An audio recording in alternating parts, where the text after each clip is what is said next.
Tonight we are going to bear with the news and down a couple of trending topics before interviewing Bill Kieffer, aka Greyflank, the writer of the book Cold Blood, Fatal Fables. Welcome to Barely a Bar.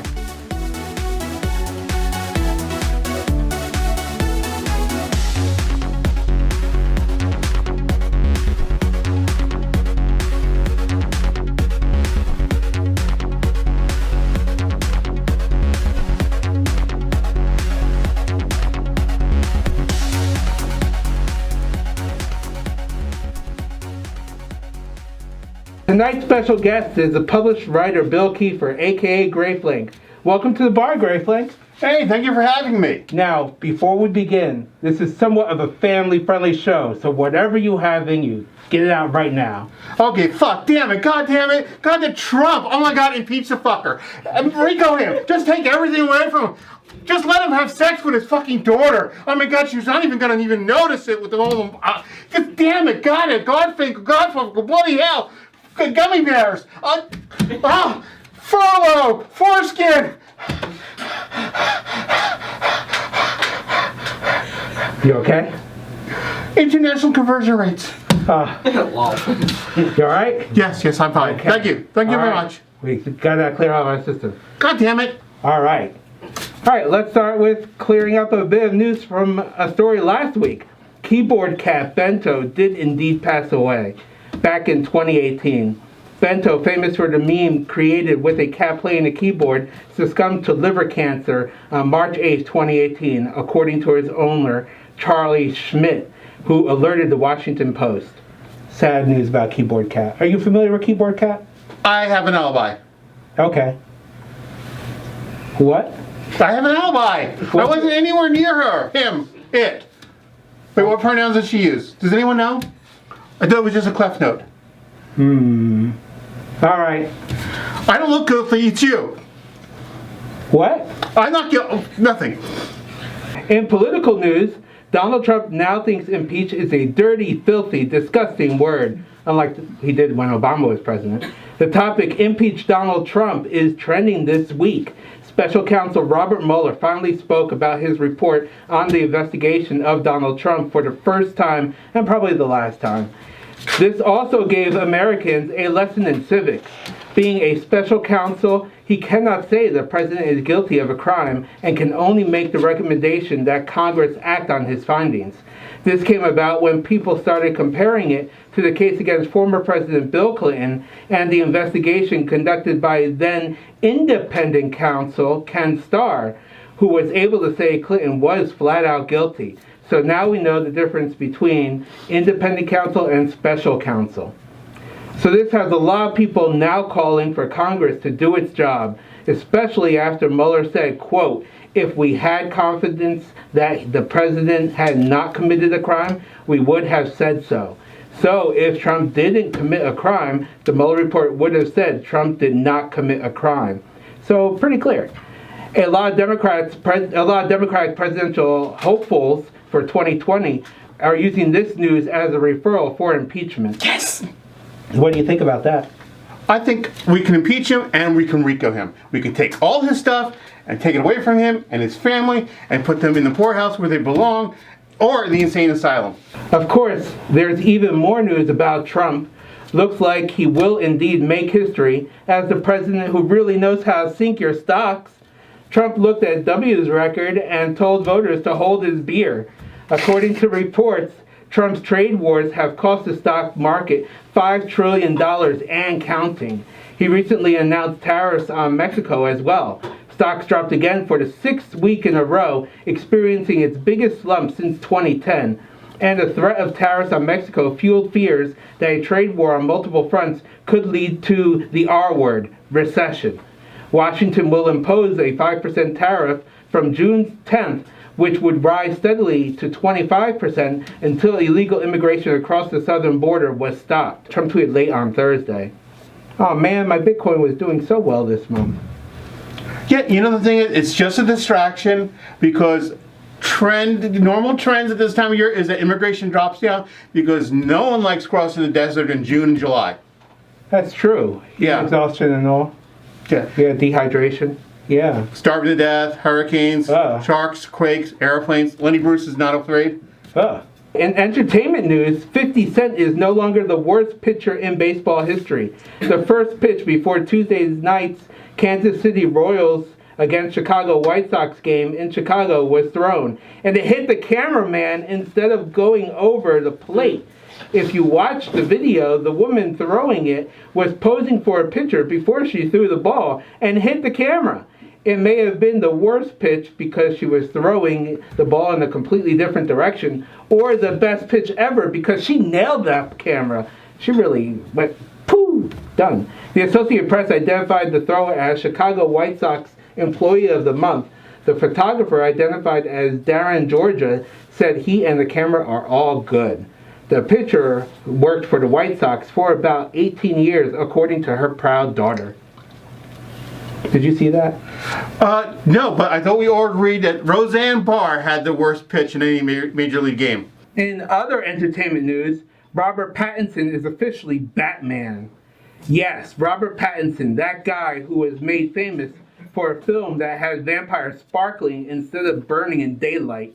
He will play the Caped Crusader in The Batman, a prequel to Ben Affleck's portrayal of Batman in the DCEU, aka the DC Extended Universe for non-geeks out there. Robert Douglas Thomas Pattinson is an English actor, model, and musician who would be perfect for a non-comedy version of Zoolander. He has one face. All y'all out there complained about Batfleck. Now look at what you've done. Hopefully Robert's version of Bruce Wayne will know how to party better than Edward Cullen. Seriously though, he'll probably do well. There's a lot of world somethings out there, and this week was one that furries, fursuiters, and furry artists had fun with alike. It was World Otter Day. That wasn't today though. It was some Otter Day. Get it? Otter puns? Yes! It was May 29th. Leading the topic was the International Otter Survival Fund, or IOSF. They wanted to raise awareness about the challenges the cuties face in the world today. Challenges include pollution, food shortage, disease, and toxic algae blooms from the warm waterfronts of the coast of British Columbia. Those blooms in recent years have killed hundreds of sea otters. Here are some ways you can help though. Reduce your oil use. Oil spills can devastate otter habitats. Choose sustainable seafood. Sea otters can be trapped in fishing nets. Cut down on plastic.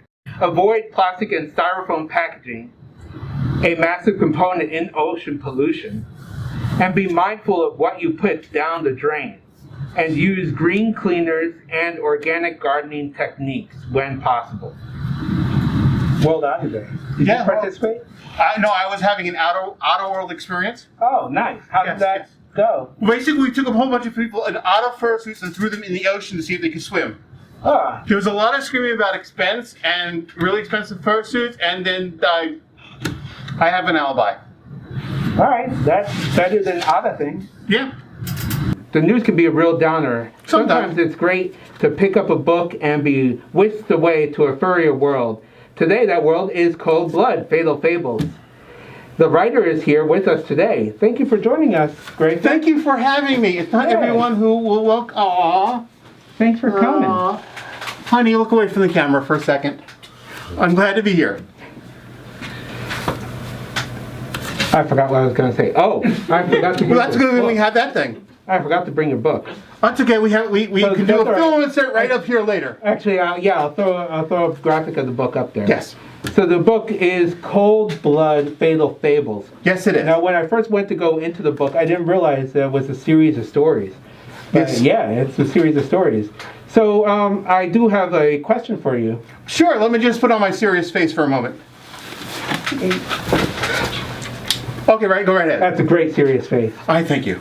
All right. So Cold Blood, Fatal Fables has a series of stories, like I mentioned before. Mm-hmm. And before you go into that, you actually go into how you became a furry.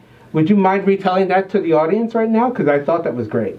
Oh, good thing my wife isn't watching. Okay, well, basically, I had already done some publications in comic books, and I wanted to get more serious about it. I went to the School of Visual Arts for other things, and one of the classes I took was Denny O'Neill's comic book class, and for writing. because believe it or not, there's more to comic books than just drawing pictures. And Denny O'Neil, he kind of liked my stuff, and he offered to have a look-see if I wanted to make a few proposals. He asked me to write a Catwoman potential comic book replacement, you know. And I said, well, as long as I'm going to have a meeting, let me just have something in my back pocket in case we want to do some proposals. And one of the proposals that I wrote out was a vertical version of Captain Carrot. The younger people may not remember when Vertigo comics was when things were really dark. And it's like Batman, Dark Knight Returns, I think, was sort of like a Vertigo comic, but it was before that. I'll have to look. But anyway, one of the things I want to do is Captain Carrot do in a Vertigo style. Everything you know about these furry critters is wrong. And my wife was reading a proposal and she said, you know, I don't think there's a market for talking sexually active furry creatures. I said, you know, I'm not sure. Let me go research that. And I never got back to Denny O'Neil about the comic book series. I really love the furry people. The furry group, I have to admit, the first year I was slumming, and the second year I wasn't serious about it. But you know, after 30 years, I think I finally can say that I am a furry. Yay! 30 Yay. years, people. That's how long it takes to admit you to yourself. Well, not to yourself. Well, yes. Yeah. So you've been in the fandom for 30 years now. When writing the book, what did you draw inspiration from? Did you actually watch a lot of shows, or well, I guess how did you do your research? Well, I listened to radio classics on Sirius XM all the time, and I had not written anything for about 5 years. So I wanted to get back to it. Fred Patton dragged me back into furry. He reminded me that I was a good writer, that I could still give something to the furry community, and I didn't have to go to conventions. I could do this and that. And there was actually a market now for furry writers. There wasn't really before. You either wrote something and put it on for free on the internet, or no one got to see it. So Fred asked me if he could put one of my stories into his books. I think it was the first one was the Ursa Major Award stories. And I was a nominee, and he wanted me to do it, but I was in hiding at the time. But he eventually got my story into the Century of Anthropomorphic Stories, Fictions. So I'm in that, and I'm really honored to be considered to be one of the milestone stories in there. So Brooklyn Blackie and that is just a whole bunch of different dark noir tropes. Furry Planet. They have Fur Planet. They do a lot of books. They have a lot of anthologies. They were putting out a call by Ocean Tiger. And I thought Ocean and Tiger were two different people at the time for some reason. And I said, okay, I know these are noir stories. I always wanted to write a mystery. So I wrote a story, and I knew some basic biological facts, like the birds are more closely related to turtles, even to reptiles and mammals and things like that. And I tried to put a lot of that in the story. I probably put too much in the story because the 8,000 word limit was surpassed by another 8,000 words. And Ocean helped me cut it down, and I'm really grateful for him helping me congeal it. And the other 5 stories are because I just couldn't stop writing. Nice. In that world. So do you have a favorite then? I really, really like Unbalanced Scales, where it's a bunch of reptiles who run a rap tour, or on a rap tour in the 80s. Did you actually take any inspiration from real life events in the rap industry? There's some of it, yeah. I don't want to name names because I'll totally mispronounce it. No, I with my understand, aphasia and all that. But yeah, I totally did take some inspiration, mostly Biggie, and there was, and I think there were, was it Biggie and Tupac? Yes. Yeah. And I took some of that elements there, and I made it more, I fictionalized it up. That's actually, it reminded me just of that. So yeah. I was like, oh wow, this is reminding me about back in the days, but it wasn't in the 80s. So yeah. I was like, oh, I must be thinking of different rappers. Yeah, well, it's totally fictionalized, because in this world, the reptiles were enslaved during our colonial period with the chemical that sort of activated the reptilian part of their brain and sort of made them more docile and easily controlled. So they have a world history similar to ours, but it's different. And in that world, it is usually the cold people versus the warm people. And there's a scene in Unbalanced Scales where they actually go visit a recording studio, which was, of course, jazz and blues back then. And they have all these signs like warm entrance, cold entrance. And I was really proud of that. You did a great job. I really enjoyed reading Oh, thank you. Did you enjoy the sex scenes? Yes, I did. Oh, good, good, Actually, good. there was a lot of scenes. I was ready for the suspense because the cover, as you can see, looks like it's pretty suspenseful cover. So I was like, all right, this is going to be like a cop thriller. And then all of a sudden, I was thrown into different worlds. And there was everything from regular life to thoughts to sex, drugs, violence. Yeah, there's bisexual BDSM in there as well as calibers. Yeah, music. There was just so many themes. I was really shocked. Now, how long did this all take you to write? 5 years?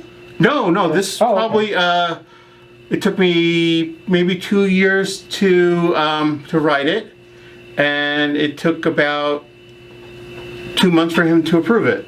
All right. Yeah, and there's very little editing on it, which always makes me a little nervous, because the goat was bought within 4 days of me sending it to the publisher. Oh wow! And hi Weasel, and I'm like, okay, when are we going to edit it? When are we going to do the editing? And we never edited it. So I'm like, no. He's like, no, this is perfect the way it is. Okay. It really is. I enjoyed it. Oh, thank you. I'm glad to hear. I didn't find any errors, but I'm not an English major myself. Well, being a sadomasochist, I finally found a publisher who wants to edit the hell out of me. All right. So I'm doing two novellas now, where I'm being tortured right now by my publisher. Hi, Hal, and it's wonderful. It's terrific. But I'm loving every minute of it. Editing's hard. I bet. Yeah, actually, I worked with some editors, and their whole life was reading, writing, and rewriting and revisions. So it was an interesting life. I would never want to do that myself. Yes. Oh, but speaking about the cover, I should say we won an award with our cover. Yes. And a real award, right? Vergach. Yeah, Vergach is a great writer and illustrator and a werewolf, not a furry, but I love him anyway. So, and he right now he's been injured by a little dinosaur, so he's recovering in Delaware. Hi, Vergach. You said a little dinosaur? Yeah, that's what he calls his little chickens. They go boop, boop, boop, boop, boop, boop. And he's like, oh, they're so cute. Yeah, so they got him in the eye. Oh, it's not a cassowary. Yeah, but he's a horror fan, so he's okay with that. Oh, jeez. Yeah. Yeah, that's a horrifying bird. Now, I speaking about the Leo Awards, I did bring a list of the Leo Award winners. Oh, great. And since the last time we talked, we also had the Ursa Major Awards and the Coyote Awards.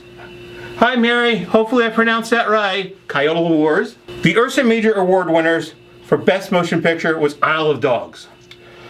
Best Dramatic Series or Short Work was Agrasoko. Ooh. I apologize for all the Japanese anime fans that I know and love for mispronouncing that. That's Agretsuko from Netflix, the original. Yeah, Retsuko? Pronouncing it worse than me does not make you feel better. Is it not Retsuko? Retsuko, yeah. Retsuko? Yeah. I don't think actually you're saying it properly unless you go, because she opened that. I love that opening. Just this little tiny body and it opens up. I think as furry fans, we can all appreciate that. Okay. Best novel was Small World by Greg Luderman. I have he has a 7 in his name, so I'm not sure if it's Greg or whatever, but Greg, congratulations. Best short fiction was Yuri's Bittersweet Story by Uranium-235. I don't know. I heard she's hot, or he's hot, or it's hot. Uranium's very hot.